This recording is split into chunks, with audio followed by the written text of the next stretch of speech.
Wait, I can't hear you guys. How come I can't hear you now? Oh, perfect. That cable, your new cable. Hold on. All right, there we go. Oh, Kim is drinking rum, it looks like. yeah. Romulan ale. Romulan ale. Or milk. Or milk. Or milk. It's hard to tell. We are live right now. Ooh. As we speak. And welcome. Welcome, one and all. Look, there's not even very much of a preamble this time because we were talking beforehand. We like to kind of peel back the layer of professionality we had around this podcast and show you a little bit behind the scenes. So professional. Very thin layer. Very. There may be more foolery than actual layer.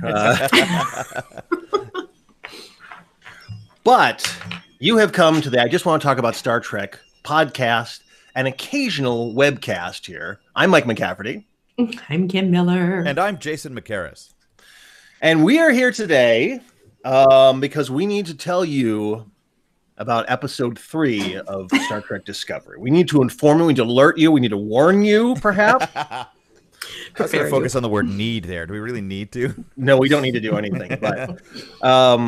But this is, I mean, it's low-hanging fruit. We could like pick an episode out of the 700 and like watch it and then talk about it. Or this is like being thrown at us topically and we can watch it and talk about it. Yeah. Okay. And if you haven't been to our Facebook page, or I Just Want to Talk About Star Trek Facebook page, you got to check that out because we're right now streaming live. Hopefully, you anyone could be who's watching this take place, what you're listening to right now. You could be watching live and responding. Now, Jason, you're gonna be checking out the Facebook page. Oh, I am. Okay, I didn't realize that. I thought I was just verifying that we had a page and that there was a link.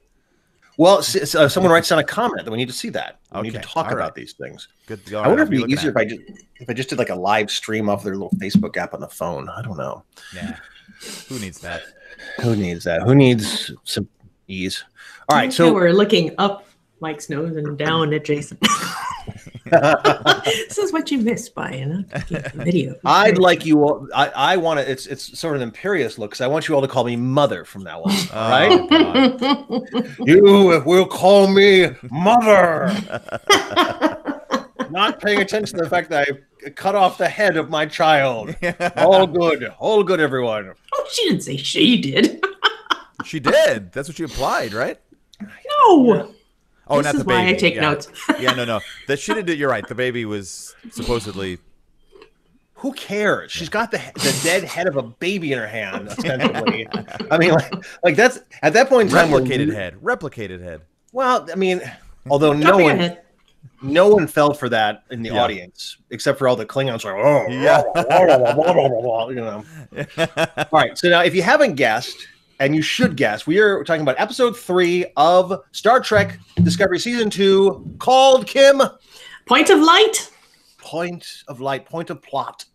Or as I thought of it, my favorite episode of The Masked Singer, when Giorgio comes on board and takes off that stupid helmet thing. Oh, yes.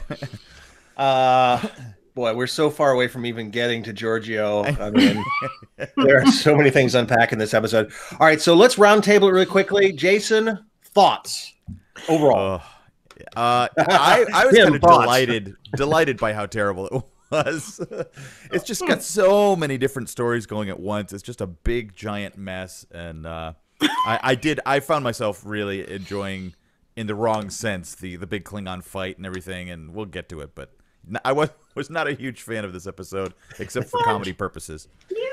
Hey, I like the last one a lot. Also, yeah. Lukewarm on Star Trek. Oh, that's right. Yeah. So, because you weren't, were you podcasting with us last time, Jason? You were. Yes, last one I was. Yeah. The first one you were. No, I was not. Yes, the first one. Yeah. Kim, what did you think about this one? Tell me you loved it. I did not love it. It's like kind of a flashback to season 1 and all the things that kind of bothered us during that. It's also felt like a lot of like 30 minutes. Also seemed like a lot of, okay, here's what we got to fix with the fans. Let's just throw this bit in. Okay, there, you happy now? Okay, and then another thing later. Is that good now? Here. All right. So we will go over these. Because this week I actually took notes. Very extensive notes. Yes, so I this did is as going well. to be an hour and a 45-minute podcast. No. We have to have a time frame. We can condense it. I actually took notes by scene. There's only 19 scenes. We can get through this, Doctor. We'll get through it. Well, I have a say in this too. So no say. Here's my. I was telling Jason about this before we logged on. Here's my take on it. Like I almost felt like Star Trek Discovery is like either an opioid addict or like someone who binges on food all the time. And like season 2, you're trying really hard to be good. Like I'm gonna be super good. I'm gonna tell like episodics. It's gonna be what's that cake? Oh, look at that cake over there. Oh, it's a Klingon cake, and oh my God, oh, there's a Tilly cupcake over there. Oh, I can't help myself. Oh. And they just binged on it. They just binged all these bad story ideas they had from the first season, and now they feel terrible. I hope they feel terrible and they've got all of their system. The Tilly cupcake has a lot of caffeine in it. Oh, maybe we should just all like pick like one storyline that we all hate, and then just like. Although I tell you, I do run. On occasion, I do run, and I really wish I had a mycelial network in my body to help me run faster to win a half marathon, right? Yeah, because she was in it right until the end, and then she turned on the juice. I mean, oh yeah. Anyway, let's start off where we start. There's a lot of problems in this one, but it's so deliciously over the top telenovela nonsense that we're going to have fun today. This is going to be a fun podcast, everyone. Yeah. If you have a comment, leave it on the Facebook page. Not YouTube, because we'll never see it in time. Right. I know. Graham Champ tried to do that, and he's upset, so I can't blame him. All right, so we start off this episode where, one of you? Personal log. Kim, are you eating right now? She is, of course. You were on a roll. I thought I had.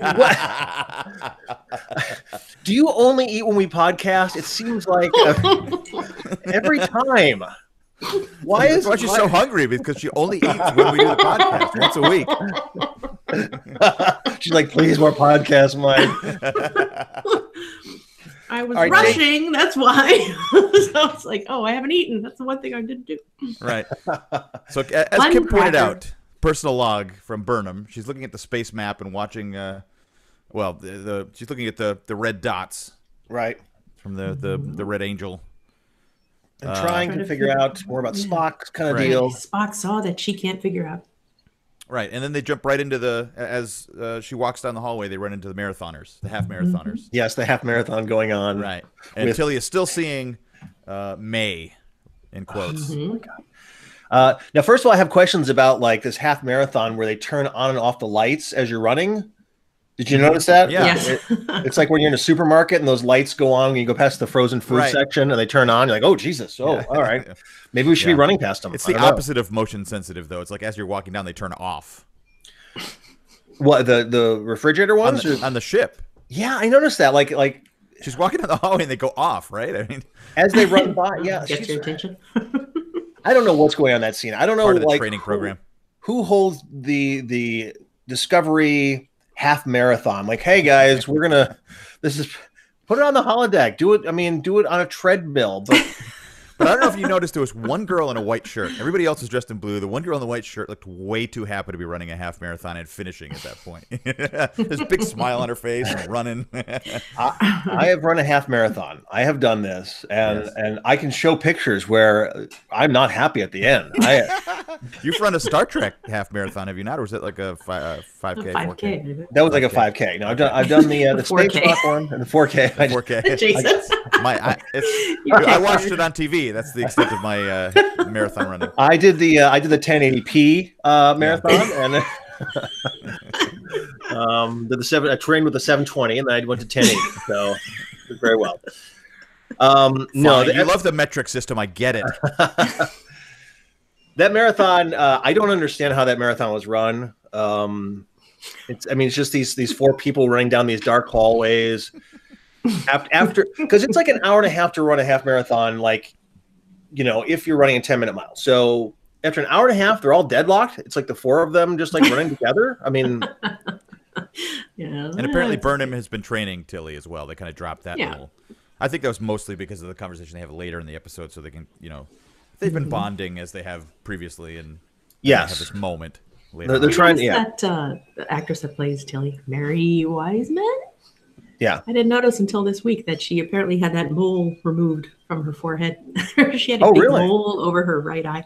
Oh man, I didn't. Like, she looks different. What is it? And I went back and looked in season 1. I'm like, yep, it's gone now. Really? Oh wow. Okay. Well, good, I guess. Maybe we can have Tilly removed. That is not off the table. I will tell you this right now. There are many things that. She's going to be the captain. Obviously, if they don't fire her after she yelled at Captain Pike this week, told him to shut up. I just don't know about that. I don't know. At the end of 7 seasons, she will be a captain. Yeah. I mean, I know they said that she was mycelially enhanced to win that race. Yeah. But, I mean, she wins the race, really? If you finish a half marathon, good on you. Yeah. As I was crossing the finish line, my knees had seized up and I was walking on chopsticks or something. It was just tick, tick, tick, tick, tick. I mean, I was in so much pain. So I guess unless you're my wife who finishes and is like, hey, let's have a beer. Your wife. She's a mushroom. She is a mushroom. That's probably the whole problem. It's the mycelia network running through her. Did they say that it was the network that made her finish? That win? Yeah. She said, "Yeah, I made you go faster." No, first of all, where is May from? As far as an accent, can we identify that? Is she from? we don't know. Betazoid, Some weirdest. This is going to be a 2-hour podcast. Yeah, it is. We're just in the first scene still. All right, so. Bridge. So she's bridge. All right, so we're going to bridge. This is There's a yellow alert. Notes. Yellow alert. A rare yellow alert. Yes. Oh whoa! Got anything on scans? Oh whoa! Yeah. Oh whoa! I kind of like that actually. Oh, that's the African American girl, right? Yeah. Oh whoa! No, you just I like to think they originally cast David Oyelowo and then decided, he wasn't going to work out, and so they just named the character after him. Is that what you like to think? I do. Do you think Anson Mount just could not figure out her name? She's like, oh. You kind of maybe. Whoa. When you see someone their name is Chris or Christy or Kristen, and you're like, hey, Chris. You're like, yeah. I do that all the time. Reveal about yourself. Reveal yourself. Sarek ship. Oh, Sarek ship. Sarek. Oh my God! Did you? One of the most infuriating things in this episode is the camera whipping around constantly. Oh, I don't know what you're talking about, Kim. Freaking lens flares. I'm like, what is this? The first reboot Star Trek is so maddening. It is. It was terrible. The director, for whatever reason, decided to invert the camera. I'll tell another story about the Invisible Man because we've been watching Invisible Man with my son. Geez. I know, but we had this cool camera that could get all the way down the ground because it had a little mirror on it. And they were like, oh yeah, we got this cool camera. It's got this little mirror on it, so you can actually get right down to the ground. And so the next 3 episodes, everything started on the very ground. We were doing feet. Someone dropped a pencil. Everything was always on the ground. This is so cool. So they must have gotten we got this cool flippy camera thing. Well, you'll notice in the other scene too with Amanda and Burnham that it starts really up high from a corner in a weird angle, and then of course at the end with Laurel, it's upside down and comes right side up. The camera. They're just getting real fancy and interesting with it this time. I guess not Frakes this week. No Frakes this week. 2 takes Frakes, man. Just get the action. That's all we need. This is not art. We know it's space. We know she's hallucinating. We know it's weird. This is not art. This is outer space. This is science. It's not art. It is. It's supposed to be science. All right. So they suppose that Sarek is on the ship, and then Burnham goes to go pick him up, and of course it's not him, but Amanda. Oh, as the camera sweeps through her as she's beaming and materializing, Jesus! Flips back around. You just saw my lungs. I mean, do we need that? I mean, please don't react. Spock needs our help. React to who? The What's guy she who's gonna do? him in? What? Oh no! That I would like. Ghost. Ghost. Well, there's enough ghosts on this show. If she was a ghost, I'd be like, sure, why not? Mycelial fungus ghost. Don't react. I'm a ghost. That would be a teaser. We've already seen a ghost, so. But credits: 15 executive producers again, 2 of which wrote and directed this episode. Oh, well, there you go. They're the camera movers. Yeah. But then we get to the Klingons. Kronos. Oh no. And now it begins. Apparently the High Council is on the edge of a cliff in a volcanic cavern. And they're looking at the D7. Yes. The D7. I mean, Kronos has more and more become like vampire planet. There's such vampires now. It looks like that planet where Darth Vader has the castle, where he's being reconstituted with the lava. Jason. Star Wars. No Star Wars. No, you're right about that. It is just, but L'Rell is there and decides to speak in common, or like, what is it, universal tongue or whatever it is. Right. So they don't have to do more subtitling and Klingon. Yes, for the actors to learn. And just so we don't have to read. Right. But yeah, she's unveiling that, and it's going to be this. This is how they're uniting the families, the houses together. It's all going to be great, and then, but there is turmoil within the families. Well, because Ash Tyler's there, and he looks like Khal Drogo now. Oh God, Top knot. This little ponytail. Yeah, he's like a barista at a non-Starbucks coffee shop. An independent coffee. But why? Starbucks have something against top knots? I don't understand. No, I do a lot of writing, a lot of different Starbucks, and they're all super cool. But like, this is a guy who's like, man, I just want responsibly sourced like coffee, and Starbucks has a lot of issues to it. If you really look deep, like, let me just put my hair in a bun here for a second. Let me just go ahead and show you some things. You got to get out of the corporate mentality, man. I know. Yeah, he is definitely trying to take the Klingons out of the corporate mentality. He's trying to go, all natural. But we meet Cold Shot, old guy. Cold Shot. Cold shot. Cold Shot brew. Waiting for Cold Shot. Cold Shot. It doesn't matter. He's dead the anyways. face paint guy. Mm-hmm. Yeah. Remove the paint. That sounded so silly. Oh, but the payoff is so great. I can't wait till we get to that part. That payoff is so. Oh my God! So I will put on face paint that will have super nanoparticle listening devices in the hope that the barista will pull it off, and then I can listen through his fingertips. Unless he's wearing gloves. Great. Oh my God! Oh, great. And then it's all, L'Rell, I love you very much, but we were babies, blah, blah, blah. Oh, damn it. He's wearing really thick gloves. Isotoner. Not isotoner.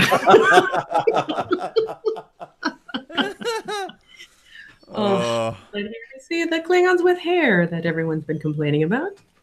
Yes. Because they're starting to look a really, little more everyone's been complaining like what about we expect. Klingons with hair. Everyone. They were all upset. A lot of the traditionalists. Now, first of all, I mean, like, people who are complaining about Klingons having hair, I mean, right now, these Klingons should look like dudes. They should look like dudes with beards. That should be it. And like, kind of like copper skin. That's our generation of Klingons. Okay. I was like, the original series. Yeah. I mean, and Enterprise explained why they're changing over. But these guys are all crazy, giant vampire heads.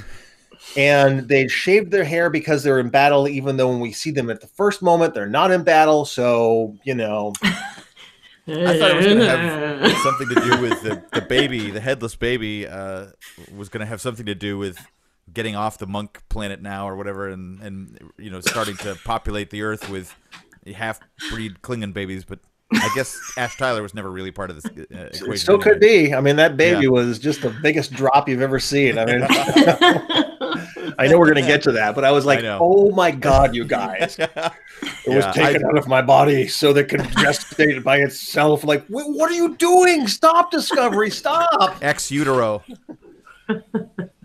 All right, so they have their... Okay, so what happened? What's the next scene? What scene? Burnham and Amanda. Where they're talking about the medical files that Amanda stole. Yep. Which is why they wouldn't let wouldn't let her see Spock at this mental facility that he's on. But somehow she was able to steal all his medical files. But they're encrypted. Wants Bernie to decrypt. Right. So, I mean, I don't. And we come to like the third week in a row. I mean, I know we're getting to this, but with the medical records, that Captain Pike breaks the rules. Third week in a row, where it's like, all right, let's do it. That's what we love. I got to look out for my guy. And this is becoming more and more like suspect. I mean, like we'll talk about May and her "he's an imposter" kind of line, but like him breaking the rules for this one really seemed like a bigger stretch. Yeah, it was just I don't understand. I mean, first of all, she stole something. Would you please decrypt it? He's killed 3 people, but I know he didn't, and blah blah blah. I'm like, oh, lady, man. And Spock is just being overburdened with all these backstory that is so more and more baggage. Yes, I mean, he saw the Red Angel when he was a kid. I don't care about that. No, he didn't. You didn't see that. Stop that. Burnham said something horrible to him that destroyed their relationship. Which we won't say in this episode. No way, man. He drew it a million different ways apparently, so he must have seen something. Spock was always this kind of like pinnacle of logic in the show, right? In the original series, but not a logic extremist. No, not a logic extremist. Not Nelly. We got those bozos back again. Kill everyone that's not logical. Which makes the most sense. Wait, that's not logical. Kill him. Kill him. Kill me. Oh, they're all dead. It's fine. Well, that's my logic extremist movement. Came and went real quick. They just all killed themselves. Like, we are not logical. Oh, well, they needed some reason for Burnham to like split off and betray Spock and get off the planet. And the most logical thing would be logic extremists. Yeah, they had to smuggle her off or something. Is that what it was? No, she escaped because they tried to bomb where she was or something. Yeah, the learning center. Again, right, the learning center. At the learning center. Whoever named that also named the D7 ship. I know. Where's D1 through 6? Don't worry about that. Silence. Silence. Logic extremist. Kill him. She went to the learning annex, and that's where they tried to destroy her. I know. I just feel like they're all like kind of like teaching each other how to take SAT tests or something at the learning center. Exactly. Okay, so Kronos. So now we're back to Kronos. Yeah, we're back to Kronos. Dracula's castle, which is apparently where L'Rell lives, with dry ice fog dropping from her ceiling. How is that place comfortable? I mean, like, what's the deal with Klingons? Like, more fire here and more smoke. Come on, man. What? No, more. Makes us strong. Meat in the corner. Makes us strong. That's her home, apparently, her house. Yes, I mean, it like at least like in the Next Generation, they had like these houses, like literally like the houses had houses, and they kind of look like they're like kind of Japanese pagoda kind of things. You know, they had that kind of She's leaving now that she heard that. Oh, Kim, no, I didn't mean that. He talked about Japanese people and she left. I'm right here. We're going to start talking about the Three Stooges next. Wait,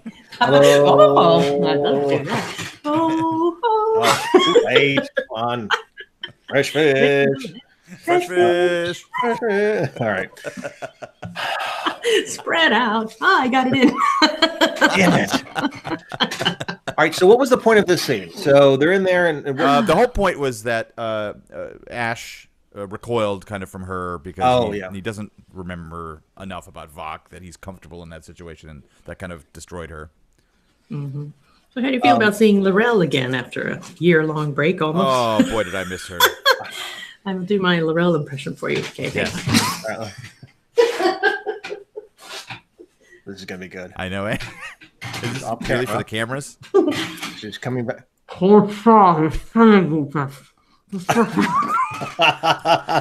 For those listening, Kim popped up on screen with marshmallows in her mouth. Is that what it is? What is that?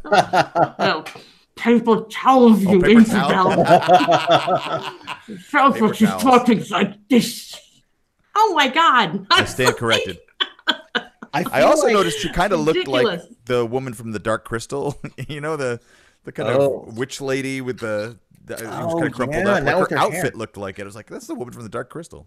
What's going on with her neck? Man, her face is super smooth now, but her neck. Yeah. What happened to the big scar on the side of her face? I guess she got that fixed. Oh, because they showed it in the previously on at the beginning of the episode. I did not notice the removed mole or the removed scar.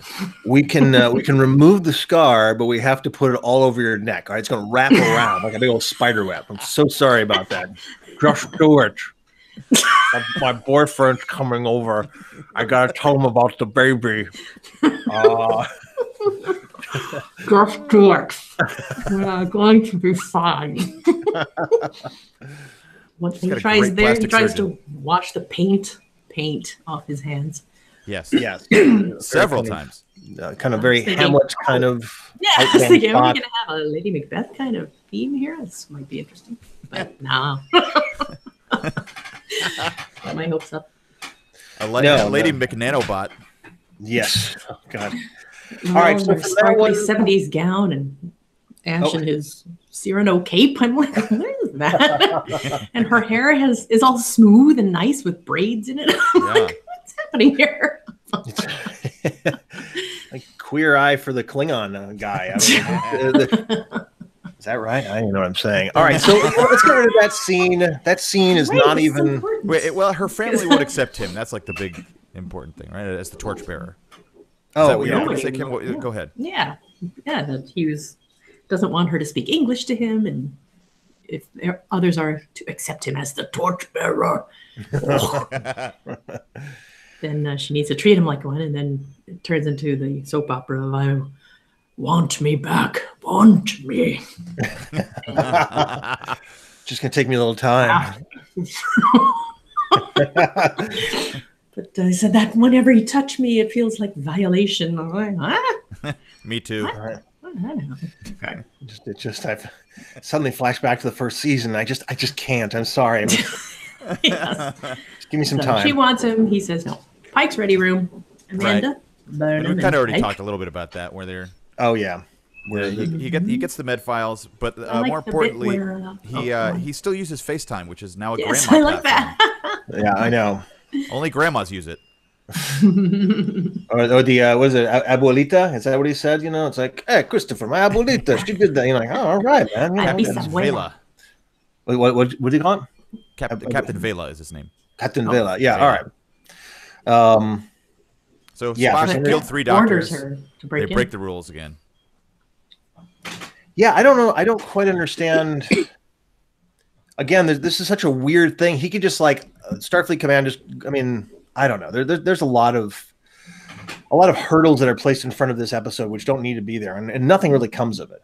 Right. You know, someone was saying don't ever talk about someone unless they're in the room if you're writing, and I'm like, we're all just talking about Spock for 3 episodes now, and we have not seen him. I'm kind of shocked. I was thinking as I watched the episode, I'm kind of shocked they used him in the promo material, like the trailers and stuff, because it would have been a little more of a surprise, at least, to have him show up. Because at this point, it's like, are we ever going to see him? I guess we are, because he's in the trailer, but that was kind of stupid to put him in there. And to get people excited. Like, ooh, we're going to see Spock this year. Eventually. I mean, like after, 5 or 10 episodes, I guess. Could have mentioned him by name and not shown him. Well, yeah, I don't know. I mean, I agree with Kim that it is one of those things where, it's like a trailer. You're going to see all the good stuff and then suffer through all the boring stuff when the real show comes out. So, yeah. But anyway, so they instruct Burnham to crack the code, which she does really quickly. I'm always just like, yep, there it is, cracked. Okay, not even a problem. So they have to get Spock. They still have to get Spock. Yeah, because now he's wanted for murder. Yes, that's right. Right. But Amanda apparently has held back her affection from Spock as a child, so not to confuse him. Mm-hmm. Showered all her love on on Michael. All joy and affection to Burnham. No. This is all wrong. I will tell you this right now. Amanda loved Spock. She loved him in the TV show and in the movies. This is not an issue. I mean, she always went to Spock. That she didn't love him. She just that she didn't show that love. affection. But why are we shading it now? So it's like these weird revisionist history stuff of like, oh, I showed Spock some love, but I showed you all the love, and it's just we're burdening Spock. Now, Kim, you said you don't talk about characters off stage. Like on theater, you do talk about them off stage because you only have one location. But we are burdening him with all of these things now that he's going to have to show up with that we don't care about. Anyway, we saw this red angel as a boy. Yes. Well, the world's slowest file transfer is happening in the background. She gets a phone call from Ash. It's like USB 1.0. Even I would transfer faster than that. I know. My our computer. I was thinking, wouldn't it be funny if Ash had a funny ringtone when he calls? What would the song be? I gotta get that. I'm sorry. Oh God, that's Starfleet Command. I gotta really that auga sound effect. Yeah. That'd just be Chumbawamba or something. I get knocked down. Well, then we get this sort of West Side Story kind of scene here. Yes. Where they're kind of dreamily talking to each other, two worlds, two loves, two worlds, one love. Where if you notice more interesting camera shenanigans too, because they're in hologram together, but then by the end of the scene, it's a split between them. Yeah. Yes. Without the holograms and back and forth, as though they're there together. It's fine, but it is it is just, hey, nothing. I just wanted to, your hair looks nice. I mean, like, yeah. This is when you do one of the first, let's fix last season moments with, I hear the post-war Klingons are growing their hair again. They should both look at the camera. Is that what you guys want? Well, since Ash is quote unquote dead now, I mean, are they setting up that he and Burnham are going to get back together? I hope not. I keep jumping to the end, Jason. No, we've already discussed it at the beginning of the pod. This is true. I hope not. I mean, I know that everyone in the writers' room is very excited about this, and they're like, "Oh man, everyone wants to find out what happens to Ash and Burnham." No, we don't. We're good. We are super good.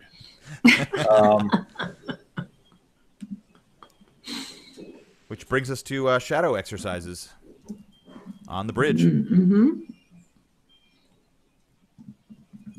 What are you doing, fool? Oh, sorry. Yeah.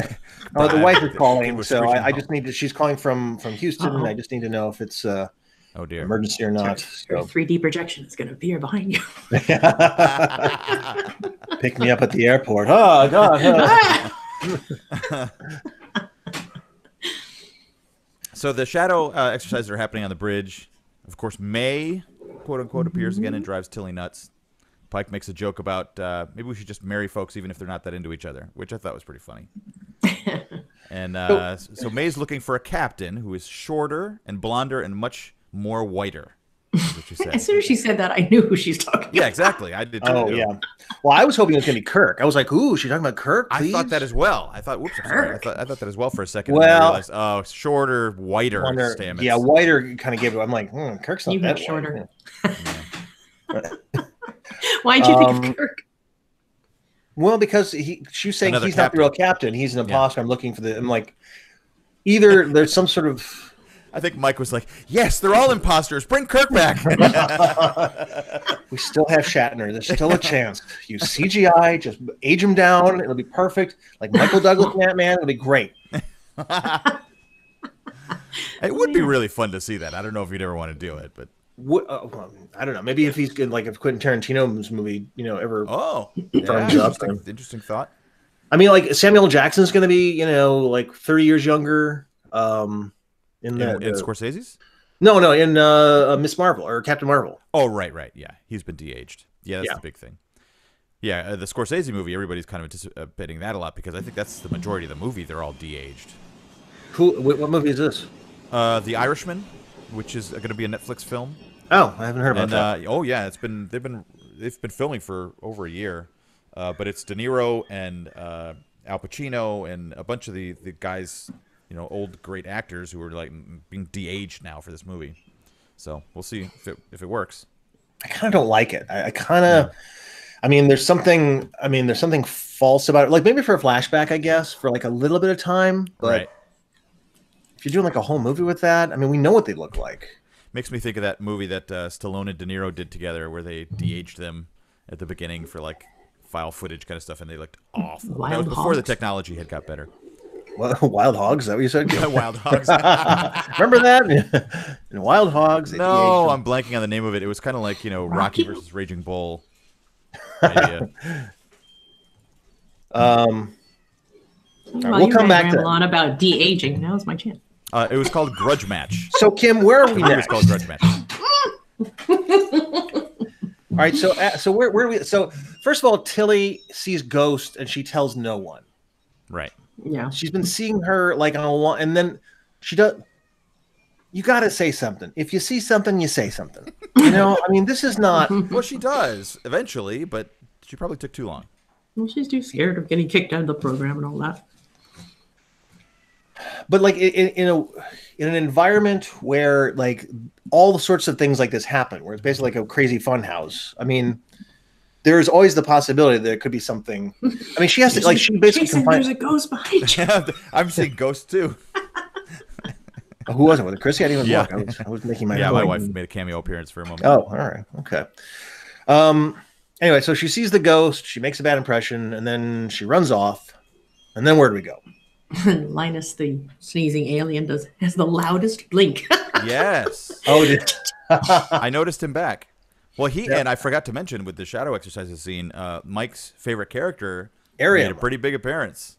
Mm-hmm. Ariam, I think is her name. But there's another one right behind him. Oh, Low Gravity Head. Yeah, Low Gravity Head. That's what I'm talking about. Low Gravity Head has a friend. Yeah. Or maybe Spawn. I was really that convinced was a different alien. That there was like a ghost person talking to Tilly, and that was the ghost person talking to the big head alien. Hey, look over there. Are you seeing what I'm seeing? Maybe he has mycelial fungus. That I'd be okay with too. It would be more interesting. Yeah, just seeing those two goofballs in the background. Like, I want to know everything about those guys. Yeah, Mike wants a whole show with those guys, which I'm on board for. Or episode, at least. I mean, aren't they the most interesting? They have these gigantic heads. They rarely ever talk. They made a little like sound this time, I thought, didn't they? I don't think they made any noise. Oh, all right. I didn't hear Ariam's sound. Did you hear her little robot sound Not this time? as much. There was no close-up of her this week, was there? Well, there was. She had a line or two. Yeah. She did have a line or two, and they didn't be like, "Here they come." I mean, there was. How ridiculous it was. Yeah, I think they. They're making the final edit this week. It's like, hey, can we do one more audio pass? I got one little note here. Okay, so I have 13 Ariam cues. Can we take out like all of them? Just a real quick. No, they're not working. Okay, I mean, we get it. She's a robot. We don't need the audio cues. All right. I mean. All right. So what happens after this bridge scene here? The big reveal. They're at Ash catches Laurel's uncle spying on him. Yeah, wearing the world's loudest combat boots as he's sneaking through his house. So Laurel runs through Dracula's Castleville and gets all the way to the other place where her uncle is, Paint Face, and he shows him a baby, which is the best part was when he goes, "Behold!" Yes, behold. Oh my God! He says, "Behold!" I didn't realize. Yes. Oh my God! I was off my chair. Behold! Let me bring you into the world's most frightening baby nursery with gothic vaulted ceilings. Weird, like pitcher plant kind of like bassinet thing that will swallow the child. And the only thing I'm thinking is finally Klingon titties pay off from season 1. Jesus. I blame Weissel for that, for bringing that back up because I'd forgotten about them until I heard your new podcast. He definitely has a thing against that. We all do, but I mean, they did show it in the previously on. They did. I was like, no, we don't need that. Yeah. I feel violated. All right, so then they go to Ash and Laurel, and she talks about how she became pregnant after his transformation. Yeah, none of this made sense to me either. I'll have to ask you guys because she couldn't activate him on Discovery while carrying a child. I mean, was that like an ethical thing? I didn't understand why. That. She couldn't activate him? Is that what? Activate, Ash said. to be Vok while he was on the Discovery. I go back and watch that scene when she does activate him. Does she have to do something physically? Push a little button on his forehead or something. Me. Boxcar, Winter Soldier. What do you? Yeah, I gotta hold this down for 10 seconds to reset. 6, 7, 8, 9. I better give it a couple more seconds. You always give it a couple more seconds. All right, and you're clean. Okay, Killer Drone. Right. But, apparently, you have the option to have your baby gestate in a box. Right. You don't feel like doing it yourself. It's in that drawer over there. That's why it's so small. Okay. Yeah. Okay. This is Klingon preemies. Why does it have to be small? It's a full-size Klingon baby. Look like now I want to see that. I know. I mean, it's about the size of that bassinet. So, I mean, when he impregnated her, he was human, or he was still Vok? See, that's the question I was bringing up before, because I get the feeling that they're going to make this baby out to be like some hybrid hero baby. Well, that baby looked like a TNG Klingon with just the spine down the head. It didn't have all the crazy stuff. But he had like the face markings like Vok did, right? I guess. And he was albino too. He was. That guy that kidnapped the baby put the markings on him later, I think. Oh, is that what it was? Okay. This is just that's why I said it needed some color. But he was albino, right?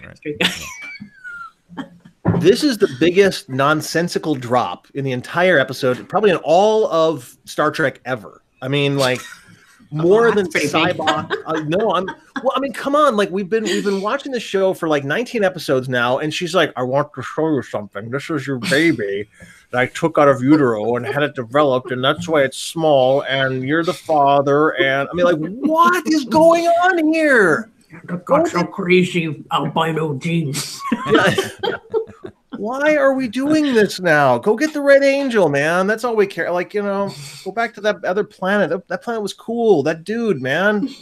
But because of this baby, now he's willing to, we'll make it work. I know. Really? Yeah. What happened to violation to, love will come? Well, not only that, but she knows that he contacted Burnham, and she tells him, which she's pissed. Mm-hmm. Yes. And he's like, he saw the love story before and the things falling from the sky or whatever the hell it was called. But he promises her a new love story. We walked on the cliffs. The sky dripped amethysts. There you go. Really? I had to write that down. They hurt so much. So this is something become like a 16 and pregnant kind of thing. It's like, well, maybe if I have a baby who love me. I mean, it really is. She hides the baby like for how many months? Maybe I could get Chrissy to watch if it's like a 16 and pregnant thing. She would actually watch the show. Yeah, Sarah might like it too. I know. So she said she had never met the baby. I guess it finished gestating in its box, and then she was like, "Yeah, put it in that crazy room over there." That's what she said. It's a vulnerability. Mm-hmm. It's a vulnerability. Yeah. Oh, to have the baby, which it turns out to be the case in the end of the episode. But it's so funny because everything they set up pays off like within the episode. It's not down the road somewhere. Well, I mean, but it's such a the same thing with Stamets too. I thought they were going to play that out for a couple episodes where when she's the captain, she's talking about Stamets. I'm sure there might be something more about that, but we got to get to that Ghostbusters scene anyways because that is even as bonkers as this. I mean, there's so much.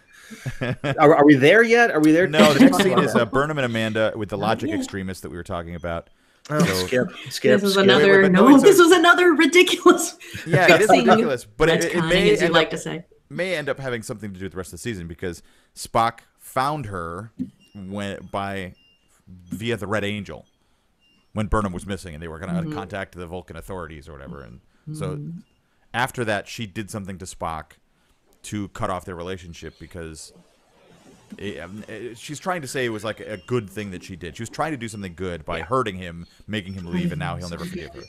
So we get Amanda to say, so that's why the four of us could never be together. Right. With the camera. Right. That's why you never heard of her before. She hurt him irreparably to save him. Yeah. And now Amanda says, I will save him. Oh, and I heard Klingons have hair. Is that something I need to say it too? Is that okay? I mean, are you all okay, everyone? Can we move forward? Oh, jeez. Amanda decides to actually hear people now too.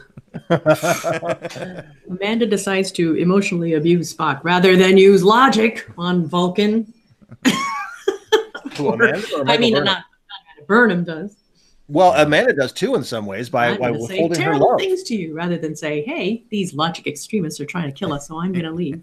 No, that wouldn't work. You're a little jerk. I never liked you. I know. What did she say? What was the thing she said? I don't even. Oh, that's what we're going to find out. You're so human. Yeah. Oh, you're human too. Your ears are crazy. Back to the scary nursery, though. Yeah, they go to see the baby. But this is the big fight. This is the big fight. Hanging. Right. I don't know if you thought the same thing I did. When I watched this fight, I thought this is the worst. This is worse than the original Star Trek fighting. I honestly think those horrible, stupid fights in the original Star Trek were better than this. Harsh. No, but they're like in slow-mo, but they're barely moving. And I feel like they didn't use any stunt doubles. It's like, they had the actors do it, and they weren't very mobile with the costumes and the makeup and everything. And it just was bad. I mean, the one thing, they do have pink blood. They do show some pink blood as seen in Star Trek 6, which is like, okay, hey guys, pink blood. You like the pink blood, right? Okay, we're Star Trek. We promise. But I always have a problem when they're outnumbered because there's like 6 of these dudes. Right. There's 2 of them. And isn't it just compelling enough if there's like 1 for 1? As opposed to be like, we're so good at fighting, we can dispatch like 6 of these guys. It just they just become cronies, and there's no value to the fight. And it is ridiculous because it's like a kung fu movie where every guy like waits to take his turn to fight the hero. So anyway, that's my take. You jumped way ahead. What, to the fight? Yeah, the fight's complete. Jason jumped to the fight. Jason, what are you talking about? It's the next scene. What are we? Scene is just where we find that the baby's been taken, and the yes. 2-pack 3D image shows up to say, "Ha ha!" Yeah. You're correct. What, harboring a spy?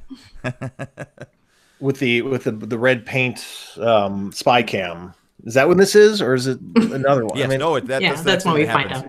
Yeah, swimming with sensor implants. It's actually a listening device. Tracking and listening device. Sensor implants. Okay. Everything can become a listening machine now. It's like, it's a nice shirt. It's also a TV and it's a microphone. What do you want, man? We get everything we want.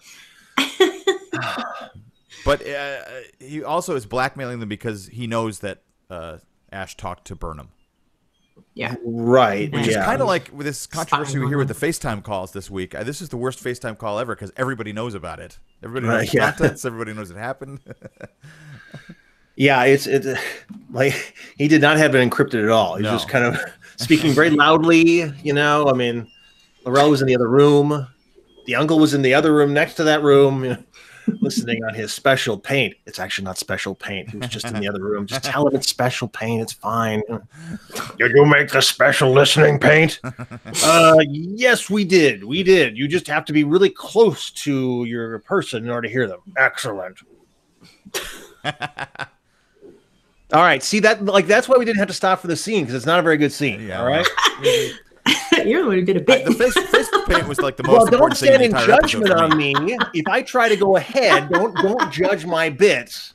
You can't gloss over your bit. If you're going to stop just gloss the train, over the face paint. Yeah, well, all right. But there's no judgment of bits if you're going to stop the train. If you're going to slow it down, you can't judge. All right, that's.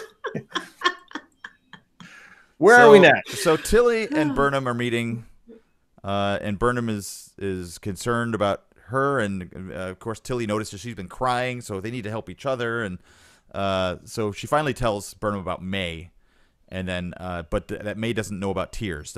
She's saying to her right now she doesn't understand what those things are coming out of her eyes, which turns the light bulb on in Burnham's head, and she's like, wait a minute, show me a teenage girl who doesn't cry. If she doesn't know about tears, it's impossible. Obviously not a actual being. So many questions about this. Couldn't it be an alien? There's a million things that it could have been. Mm-hmm. Yeah, and if this mycelial fungus in her can figure out how to make May look like May, right? How does it? And talk to Tilly and know everything about her. How does it not know about tears? Yeah, but the best part was when Burnham says, "I know. I'm a xenoanthropologist. Oh, that's right. Yes. I thought to myself, what if she doesn't know what she's talking about and she's just feeding into Tilly's like mental illness right now? You are seeing that, and clearly you're right, Tilly. Maybe Burnham died like at the Battle of the Binary Star, and Tilly's just seeing this character, you know. They're never separated. Right. Okay, so then where do we go? Laurel and Ash go for the baby exchange. The dark matter and the spores, though. All right, so then we have our fight. Is this when we have our fight? Yes. Okay. Yeah. Yeah. I'm sorry, I skipped ahead to the fight. Yeah, you're right. With the Well, I'm out of bits for that, so Kim, Walking Dead blood effects. Well, what about that stun weapon that they had where he holds it and it stuns two people God. at once out of both ends? So many goofy things they've got here. But, and here's my other favorite thing in that scene. The paint face guy goes to Ash's wound, takes the blood, and he's like, I have my ink. And he puts it on Laurel's finger and puts it on an iPad where he doesn't need ink. Yes. I have your thumbprint ID now. I'm going to buy so many apps now. Here, can you look in the camera just for a second? Double click. Double click to buy. Okay, all right. But So of course he's about to kill him and takes way too much time, like a Dr. Evil moment of inexplicably delaying killing him, and the masked singer shows up. On the count of 40, I will kill you. She liquefies everybody too, just like boo boo liquefied, and then with like another disc of doom she's got now. Yes. but the best is she puts the face paint guy in a bubble. I know. What is that? Why did she put him in a bubble? What is going on here? It's like a Willy Wonka Section thing. 31 shit. I know. Section 31. Yeah, we can disintegrate and put people in bubbles. So, and then they just stab them. So I mean, like, what's the? I mean, I don't quite understand. Like, put them in the bubble so you can stab them. Right. Okay. Yeah, all right. Just vaporizing was good too. But then the masked singer is revealed. Yes. As Empress Giorgio. Mm-hmm. To the delight of no one. It's just such an over-the-top entrance. I was like, all right. Plus, they already revealed it in the previews. Yeah. I noticed the same thing too. Yeah, we all knew it was coming. It was all. She looked like the disguise at least looked just like the bad guy in Aquaman, who I forget his name. Oh, Black Manta? Yeah, but he looked just like Black Manta. Yeah, to me at least. Yeah, it is kind of Do people love her character? Because it seems like, hey, the fans love this big dramatic entrance where she saves our heroes, but I don't know how I feel about evil Giorgio. Oh, she's not evil Giorgio. She is retired Captain Giorgio. Oh, that's right. Yeah. All right. She's lying to everyone. This whole thing, and you know, now Starfleet security consultant. I know, it's just we got these Taliban prisoners. What should we do with them? Well, why don't we make them an army colonel and give them a nuclear submarine? That sounds like a pretty good idea, huh? What could go wrong? But are you looking forward to this Giorgio series? You said that there's going to be a series. Well, that's not a setup, right? Yeah, it's such a backdoor piloty thing, which they've already announced they're trying to make. Mm-hmm. They're in the process of writing it right now, as far as I know.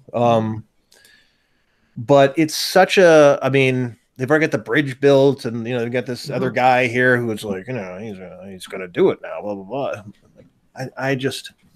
What? Well, no, that bald guy next to her, who was like, Ash is going to join us. At the very end. Here's the thing is, like, I just don't know if Discovery has earned the right to try and spin off a show. I just don't know if they already. Yes, I mean, if they found their footing so securely after 2 good episodes, it's like, oh, well, people want more of this, right? Yeah, I mean, but the sense I got from it is like this is going to be their like X-Files, where they're just going to run out, they're going to do a little thing every week and come back. It's not going to be an overarching storyline like Discovery is. What? Oh, Section 31? Yeah, I got that sense from watching this new guy, and when she flashes the badge and everything, it's like Men in Black or something. I think it's Men in Black / Section 31 is covert ops, so they're looking at sort of like a Zero Dark 30. I think I read that was the pitch that kind of sold it. Like, if it was an X-Files, I'd be all on board with that. That sounds cool. This sounds more like, hey, we've got to destabilize this planet. because Section 31 is the kind of the guys who make the sausage. You don't want to see that. Right. Which I don't, again, I don't want to see. I want to believe that the Federation, after 400 years, we've evolved to the point where we don't have these duplicitous people pulling strings behind everyone's back to make stuff happen. It's just, no, everyone's kind of face value of, hey, we're the Federation. What we say is what we're going to do. Not this evil organization, which is like, oh, let's destabilize the Klingon Empire in order to get what we want, Mm-hmm. That's why I watch Star Trek, is to not see that, is to see people like rise above where we're at right now. But someone thinks it's a good idea, so get ready, man. And I'm still not undecided how I feel about her character. It's just kind of so cartoony. You're undecided? Yeah, I'm like, is it cool? Should I just go with the campy over the topness of her character? Showing up with her fidget spinner of death again and kicking ass and beating up L'Rell last season. Okay, moving on. Well, here's what I would say too, though, about that is that she is. I mean, I understand. I mean, there is, and this one certainly was the campiest of the campy episodes. This was so. We're not even to the most bananas part of this episode. We're not even to baby heads. I mean, my God. We have bubbles. We need more spinning camera angles. We have ghosts. And we don't have baby heads. But I will say this about this, is that so far Giorgio has not suffered at all. Like as a character. So like, why should I care? She's like a superhero or supervillain, right? Who just walks through every scene, lands on her feet, has suffered in no way. So how is she interesting? It's sort of like Agent Coulson in Agents of S.H.I.E.L.D. when they spun him off. It's like, he's the least interesting character because he's just like, I'm just this dude. We've seen her emotionally suffering. She's crying several times. Who, Empress Giorgio? Evil Giorgio? Oh, I thought you were talking about Burnham. No, I'm talking about Empress Giorgio. I'm dissuading you from liking her. Oh, yeah. Okay. All right, so where are we going to next out of these 19 scenes? Well, that scene wasn't quite over because Giorgio warns that the Ash and the baby are liabilities, and would she be willing to kill them? Yes. So, Giorgio, I read your mission report, and in the Federation, we generally don't have killing as the first option, but you're learning.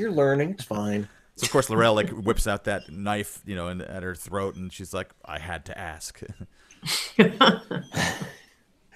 But I guess the setup being before that she's evil and she's done this stuff makes you think, well, maybe she's actually being serious. When the whole time we're kind of like, she's not going to kill her boo and her baby. I mean, if she was, she would have killed them right off the bat. She would have killed everybody but yeah. L'Rell and said, hey, these guys are liabilities. I just did you a favor. Goodbye. That would have been far more of an interesting scene, to be honest. Yeah, well, maybe. Well, I mean, it would set up more war probably, though, somehow, right? Between Starfleet and the Klingons. Yeah. Giorgio says, I'm not giving you a choice on you have to get rid of Tyler and the baby. Right? She says that when L'Rell is holding a knife at her throat. Yeah. Like, L'Rell could have just gone, yeah. Problem? Here's my choice. Next. Now, one more spinning stupid camera angle to the next scene in sickbay with Saru and Tilly. Yes. Fungus scene. It's okay that you flipped out and yelled at the captain on the bridge. You're still in the command training program. He thinks it's funny. Okay. He's got a sense of humor, and he is fond of you. But he's not there. That's the thing. It's like, oh, hey, Captain, it's okay. She just has a mycelial parasite in her body. You don't need to come down for this, though. That's cool. Whatever you're doing is probably okay. We're going to extract it. Shouldn't be a big thing. We'll let you know how it goes. So when the Discovery escaped the Terran universe, their spores came down in engineering from that universe and went stuck to her. So it is turned into multi-dimensional fungal parasite. Why are you saying that slowly, Kim? Like you don't understand it. Why? Like, am I supposed to buy this? Apparently, you have to be a xenoanthropologist to understand. Well, let me pitch this to you. You just heard about an ex utero baby sitting in some sort of weird bassinet thing. That's why it's so small. Why is it? They were just like gaslighting us for this moment here, where it's like, oh yeah, this all makes sense. Sure, all right. I just keep piling it on. Jenga, keep pulling out more logical. Is it still going to stand? Will the story still stand? Yeah. Turning the light on. Oh dear. So Stamets uses the dark matter to pull the fungus out of Tilly. Sure. Yeah. Yeah. And I did appreciate that when they pull it out, it grows like, I know. Like, what? And squeaks and yeah. Oh my God. It becomes like Slimer from Ghostbusters. And I love the lockdown, too. The lockdown's great because it has this little bubble again. Oh, it was Slimer without the face and arms. I know. They just put him in the containment field. You guys are doing Ghostbusters now, and that's okay. Yes. Like if that's it, like if Nice. This weird, gross, like. Grab it. Oh. Okay. Like I said last week, they've beaten us down so much. I know. No, we will rage against this onslaught of nonsense. I will not accept this. This is, I mean, it was so bonkers. In some ways, it was like at least it was entertaining. All the ridiculous stuff they were doing. Yes. So they get that crazy thing out of her. In some ways, it also reminds me a little bit of Spider-Man with Venom. Venom, yeah. Because in the original story, like after the Secret Wars, he got this costume, and he's like, "Oh, great! It can make any sort of shape." But then they found out it's alive, and it wouldn't like let go of him. So there was someone had read the Venom mythology. So or saw the movie with Tom Hardy this summer. Well, was it the same though? I mean, because like this one, like it didn't. Well, it grafted onto to the other guy though, right? Not to Peter Parker. No, there's no Peter Parker in the new Venom. Right. Yeah. Okay. Well, he doesn't exist in the. He doesn't exist? No, not in that universe. Whatever it is, I forget which studio that is. Fox? No, that's not. Fox. It's Sony. It's all Sony. Yeah, that's Sony. Yeah. I mean, yeah. Oh, come on! You like Venom. Marvel movies? I like Tom Hardy. Well, oh God. He was Shinzon. Yes. Oh, that's right. Yeah. All right, so we're wrapping it up. We're getting close. Where are we at? 2 scenes left, really. We got a wacky camera angle to start the next scene. Wacky camera angle number 400. Yeah, the one I mentioned that's upside down at the beginning with Laurel addressing the council. Is someone's fan on? I hear some kind of background. Oh, yeah, it just started pouring right here. Oh, it's raining. Rain. Turn off that rain, Doctor. Kim, turn off the damn rain. Can you stop eating and turn off the rain? Stop eating. All right. Go to my underground bunker. I require silence. Angry woman yells at cloud. Yes, I will put Simpsons references into every podcast. Yes, please do. I heard Jason Star Wars. That was in a podcast I heard recently. I was like, okay, good. All right, that still exists. I can still say that. And not my 1930s references, Kim. They're so folksy. Well, it seems to me that line. Fresh fish. Fresh fish. All right, so now we come to the best scene of all of Star Trek. Yeah. Where L'Oreal by Maybelline addresses L'Oreal addresses all of the other space vampires on the cliffs of doom. The really super easy to in Mordor. In Mordor, really easy place to meet whenever you're having a meeting. Oh, we gotta climb these cliffs, and like she's on one side, we're on the other. Oh my God! Meet me at the gorge above the lava river. I mean, we could FaceTime. We could. I mean, there would be. We've all got holograms. We just hologram. It's kind of a schlep. No, I need to show you something. You're gonna really want to see this with your own eyes. If you could just climb up the cliff, past the fire and the lava. I'd like to see what the IT department is like for the Klingons and for Starfleet when they're upgrading their FaceTime to holograms. Nerd. Well, how do you see that? Play that out. Well, I'm just saying. I wonder how they roll out those upgrades. They have the guys come out with the little screwdrivers and they install the little things so they can have holograms. Well, you just turn this screw here and it becomes a hologram. We didn't realize that. Just like one more little tightening and boom, hologram just comes out of the screen. There might be like an IT crowd version, a spin-off from Star Trek. That I would watch. Yeah. Star Trek IT I would watch. Because that's interesting. All right, so L'Oreal to unite the Klingons.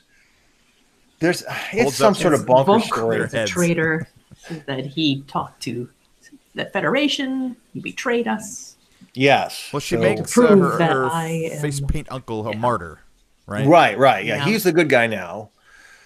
She kind of like reverse, like a murder mystery, is it? Like I've discovered who the killer is not, and I will tell you that it is not Bob. Severed head of Tyler. Severed head of Tyler Jr.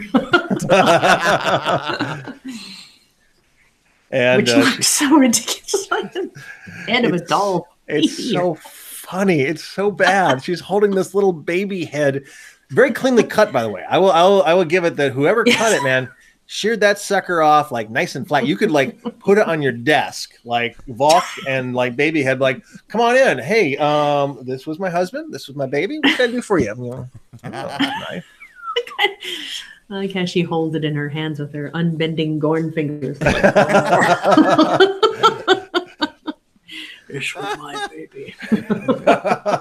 I need to name a band, Unbending Gorn Fingers. Yeah, I noticed those fingers again too. They were just can we shorten the fingers too? It's like, well, when we stop having war, we grow our hair and we reduce the size of our fingers so that we actually can articulate with them. Otherwise, we have these crazy flippers that we just like, So and as Mike alluded to at the beginning of the podcast, she tells them all to refer to her as mother. Yes, you are now my children. You will refer to me as mother. Misa. So who is the worst mother in this? Is it Amanda or is it Laurel? I mean, honestly, because Amanda's pretty terrible as a mom right now, right? I mean, kind of, favors one over the other. And then Laurel, banishes her son to a monastery. Oh my God, this is followers of Kailash. No one will ever know who he is, and we'll never see him, and don't ever worry about him again until the last scene of the last episode of season 2, and we'll reveal who he is. It'll be super cool. And Ash, well, you're gonna have to join this other ship. There's a spot for you now that you're dead. Like, oh my God, it's just. You mean on the Section 31 stealth? On the Section 31, the stealth ship. That has like retractable wings and yes. Why did Tyler have to? Tyler says, "Oh, you synthesized our heads." Yes. Neural mapping and genetic codes. So that was just he could be chucked into the lava. I know. Yeah, it's like from these guys standing 50 feet away. Why'd you bother? We will have to verify. Oh, she threw it into the lava. Okay, all right. Bring it here. Oh. Hold it up to the iPad to have the FaceTime work. Oh, the one iPad of Kronos. Bring forth the holy iPad of Kronos. We will buy these D7 battle cruisers, but we need to unlock the iPad first, and then we can make the order. I forgot the code. Hello, AppleCare. I have thrown the head of the recipient of the iPad into a lava. Is there any way I can recover that password? Ooh, okay, all right. Lava. I said lava. I'm so sorry. You have a Klingon representative I could speak to. It's very difficult with my teeth, you see. I can't text. I have these really long fingers, you understand. I'm almost useless. Siri has to translate everything. Hey, Siri, send a text to AppleCare. AppleCare. I'm sorry, I couldn't understand. Open iTunes. Play Malorta. Repeat. Okay. All right. So ridiculous. Okay. All right. So was that the last scene? So then Ash, she tells Ash that she could use misfits. Like we woke Siri and Alexa. Perfect. What did it think you said? Sorry, I think it started playing music because I said play Milorta. It's going to play something that sounded like. I wonder what it will play if I say, Alexa, play Milorta. I can't play popular songs in Bailey, but can play the hits in many countries. For example, you can ask me for popular songs in Canada, India, and more. And on Kronos. So they beam the baby down to planet Boreth. Raised as a monk. No visitors, no one leaves. Well, apparently you can visit as long as you don't leave. Yeah. Beam the baby down. Yeah, the sweeping it under the rug as much as they can. This ridiculous plot line which came out of nowhere and now is going nowhere until they need it. It's Kal-El, send the baby away. Never see him again. It's true. Yeah, I mean, like if Ash was so suddenly on board, like I love you, we're gonna make this work, and then now he's like, oh, I'm leaving, goodbye forever. There wasn't. He didn't like. We didn't even have like a goodbye scene between him and Laurel. It was just like get on the ship. Like, so if they're building up this beautiful... that would kind of ruin the head throwing in the fire thing because they'd have to reveal that they already planned it out ahead of time. Because the audience is still wondering, okay, how did they do that? Did you really kill them?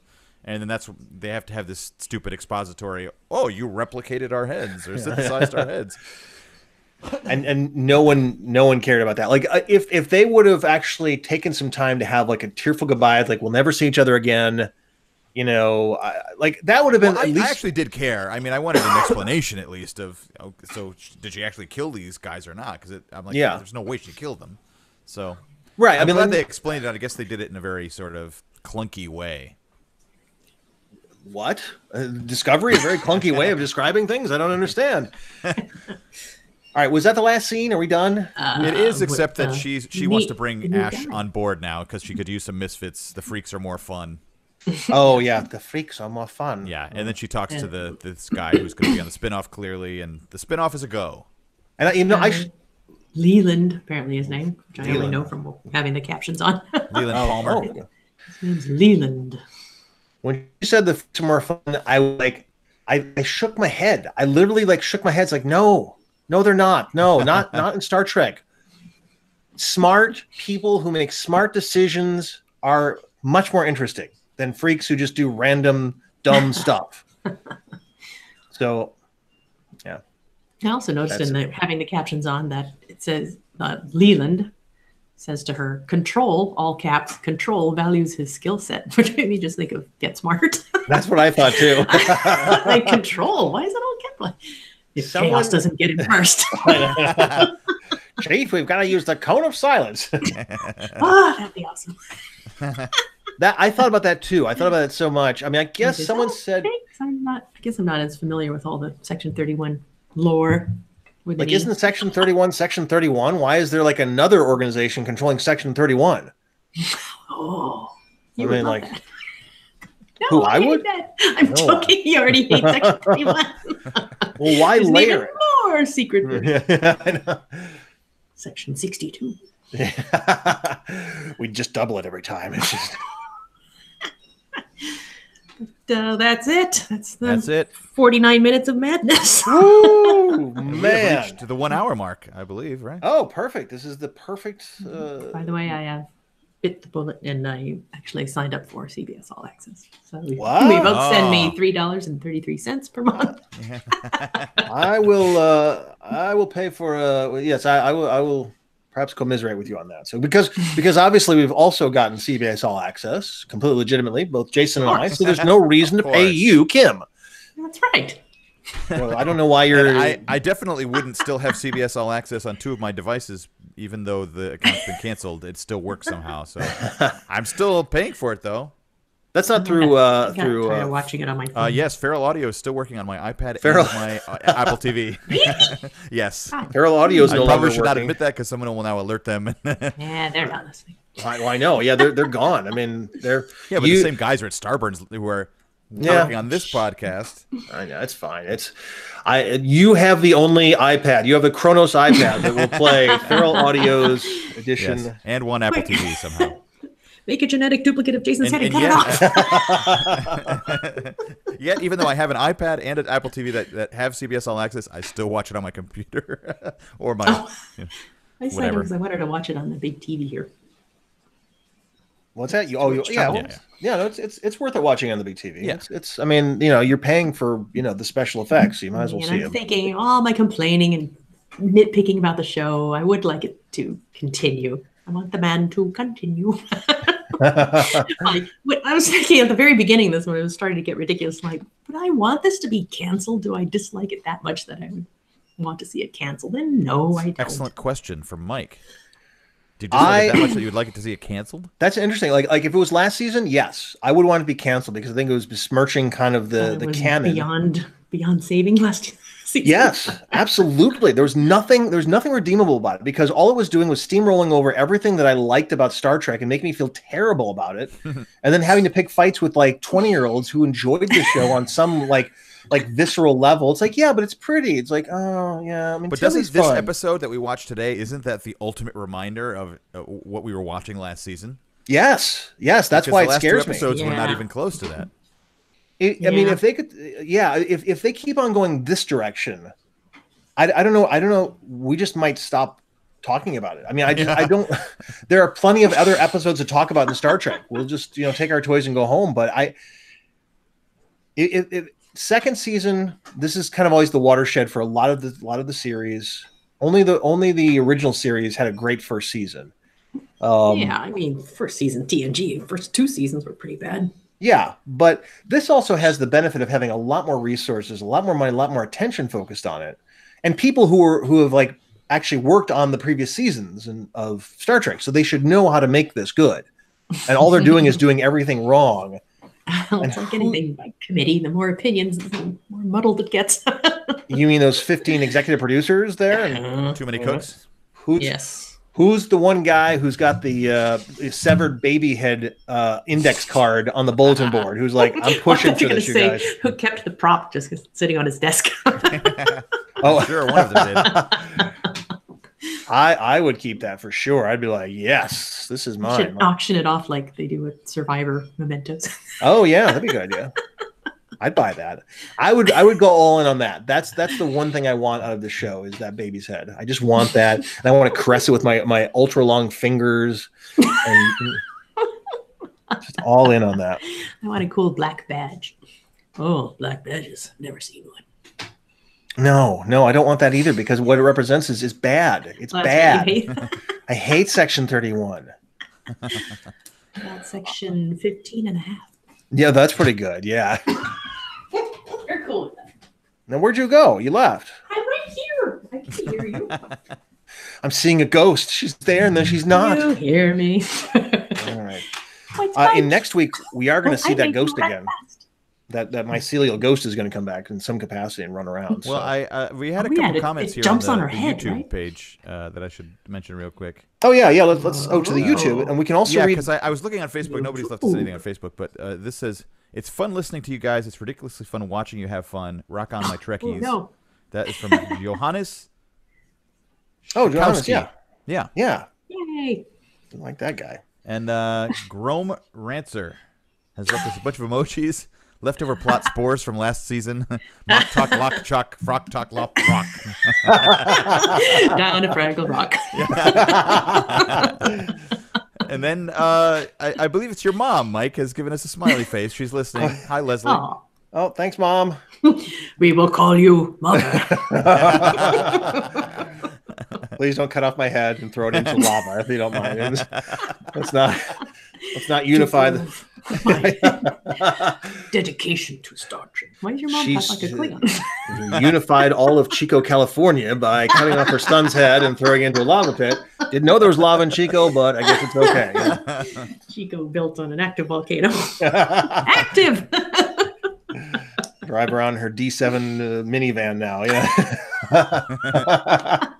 D7.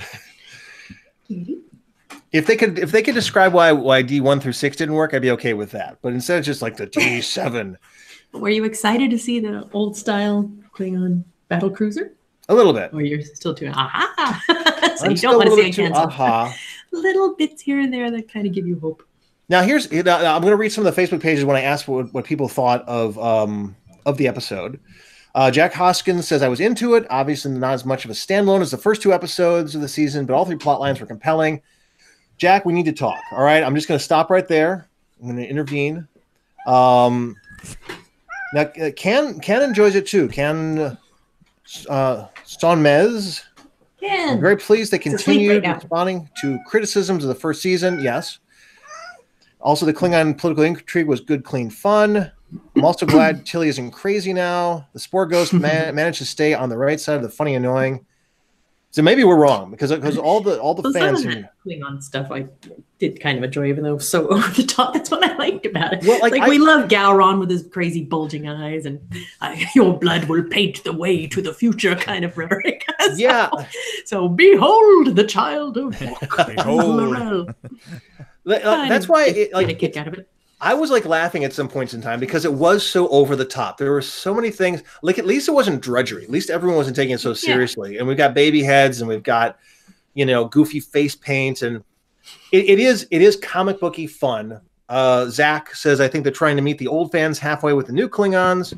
Yeah. I was more interested in Tilly's dark matter ghost, though. I don't know. Definitely a drop off from the first 2 episodes, but I'm still into it. For the 3 of you, we will still keep on watching this, and for the rest of you listening, we will still keep on watching it. I agree with some of their comments. I enjoyed the scene where Tilly's freaking out on the bridge. But why didn't she say something? That's it's those logic gaps. Because she doesn't want to get kicked out. All right, so she's been seeing this thing for days and weeks, and you don't think to report it. You've been to a mirror universe. You have giant tardigrades, and it's this must be in my head. No. Well, that wasn't her possibly being unsuitable for command training.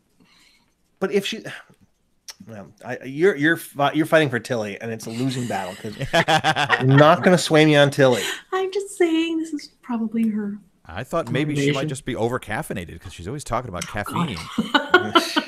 So maybe that was causing her to have visions. We just go to that well one more time. That'd be okay.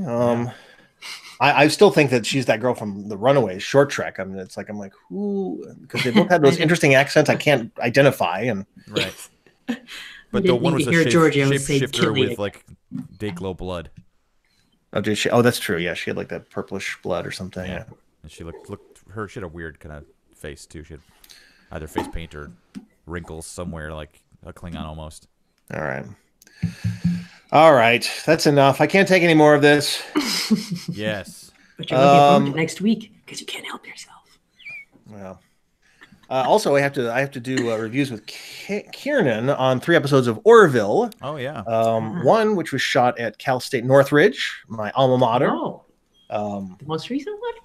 Yeah, the one last week, where they got. Which the first half was really good. First contact kind of thing was so cool. Yes. They were so excited. And then it just kind of went off the rails with this whole the astrological sign thing. It's now start spinning these off into different podcasts and flooding the market like those jackasses at Trek FM. We should. Although we do have a next gen podcast. We do have Game of Thrones coming up as well. So we do have Hodorcast coming. Hodorcast. Yeah. Only 6 more left. I know. And then Kim and I have the Expanse podcast someday. Yes. Our Three Stooges podcast. Yes, our Three Stooges. For the Three Stooges podcast. I actually enjoyed that episode a lot more than I thought I did. But only because the short, but only because of all the inconsistencies and anachronisms and stuff that existed in it. It's not the humor didn't get me. Why can't you extend that same grace to Star Trek Discovery? Because they spent $10 million this year. Yes. Not in 1920. Not 1945. Not 1945 for $200 in some weird pond somewhere. This is made for $10 million, and they're not using me. So that's the root of it all. It's always the root of it all, Kim. Me. Behold. Me. Why aren't you guys talking about me more? It's the mycelial network. Oh, the Mike Celial. The Mike Celial network. Oh, jeez. Pull it all right, and with that, we need to get. we got to call Tony, by the way, friend of the pod. Tony, birthday party. So, well, thank you very much, so much for listening. Thank you so much for watching the episode, and check us out on our Facebook page. Leave us an iTunes review. Check out this live broadcast we did. We'll try and do this every once in a while, but until then. Our Mike McCaffrey. I just want to talk about Star Trek. I sound like Admiral Akbar.